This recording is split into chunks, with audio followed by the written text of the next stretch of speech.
These are questions that you should have answered on your own. I'm not going to go over them in my little video because I do want you to answer them. You should define these words so that you are aware and it helps your understanding as you're reading this. Knowing what the Pax Romana is, that's one of the things that I highlighted as we were going. Just answering these as we go. See, look, I didn't even read this question, and it said Rome was developing a soft belly. I did mention briefly what that could mean as an actual like analogy, but what could that mean in real life? Like if I said it went off of a diet, why would you mainly go off of a diet? Or think about it, if you had to give up something for a certain reason, why is it easy to just go back to it? Okay, there's a timeline here. This will be good for reference. Okay. And then you have a pre-bucketing list. I'm hoping again that you did this in class. I'm not going to go over this. But the idea is that you'd put the main ideas in these buckets, I believe. So again, this is highlighted, but we're going to go over it together. So document A is titled Roman Emperors from 235 to 285 CE. Okay, that's a time span of 50 years, right? 50 years. So see how I'm just kind of marking this up. I'm not doing this because I won't be able to look back and say, oh yeah, that's 50 years, because I do know that's 50 years, but for the sake of time, that's why you highlight, okay, or you make notes. So when I'm looking at this list, I see the emperor, the reign, and the cause of death. I see the emperors, like it starts with Maximinus. He ruled for about 3 years, and then he was assassinated. We have Gorfian 1 and 2. He ruled for less than a year, or they ruled for less than a year. They died by suicide or killed in battle. Same thing, the next guy ruled less than a year, and they were assassinated. Gordian III ruled for about 6 years, possible assassination. Philip the Arab for about 5 years. I don't know where it's getting 7. He's killed in battle, possible plague, assassination. Remember, this is a time span of 50 years, okay?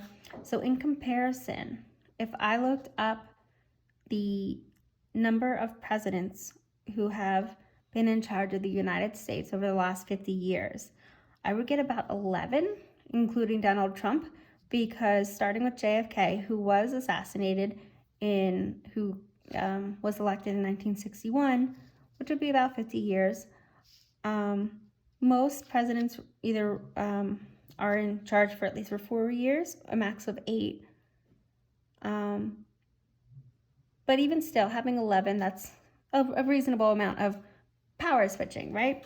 This is inconsistent changes, and these are about 20-something people in 50 years, okay? Some people didn't even make it a year. Imagine you turned on the news every day and saw this many presidents dying, right, from different causes, and how that would affect your own, your country, and how you would be as a citizen, okay? I highlighted assassination because I noticed it stuck out a lot, and I wanted to be able to look back and have it pop out at me, so that's why I put that there.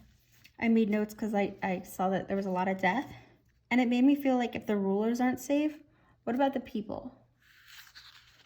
We know that the president is the most protected person in the world, so if these people were like the president of their time and they were dying, what does that mean for the rest of the population? So then I'm going to look down at the document analysis questions, and these are important because if you just looked at this and just went down like, okay, their names, numbers, and reasons, you need this to help get the prompting that I kind of just went over. So how many Roman emperors ruled during the 50-year period? We can see that there's a lot. I think I've counted about 21. I counted quickly.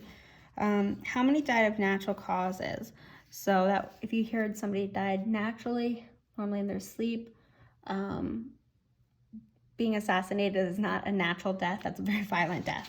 So I would say like the plague would be a natural death. Maybe as a slave, they were probably worked to the point of exhaustion. That would probably be a natural death because your body is just worn out. And then what was the most common we see was assassination. What message might frequent and violent changes in leadership have sent to the people of the Roman Empire? So this would be where you would think how you would have felt if all of these changes were happening for you. Would you feel safe? Would you feel protected? Would you feel like there is a secure empire at hand? Okay. What messages might these have sent to people living outside of the Roman Empire? Okay. If people are easily being assassinated, what does that mean that other countries can do? Then how does this explain the decline of the Roman Empire? Now, I may not know the answer to this right now, but I may just jot down some thoughts, such as, there's lots of change.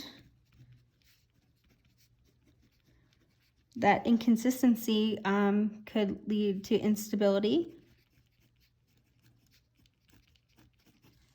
right? Maybe no one is safe. And those are just thoughts I want to keep in my mind. Now, again, you may be thinking that I can easily remember those comments. But because we have a bunch of documents to review, it's important to write it down so that you can look back and remember what you got out of this first document.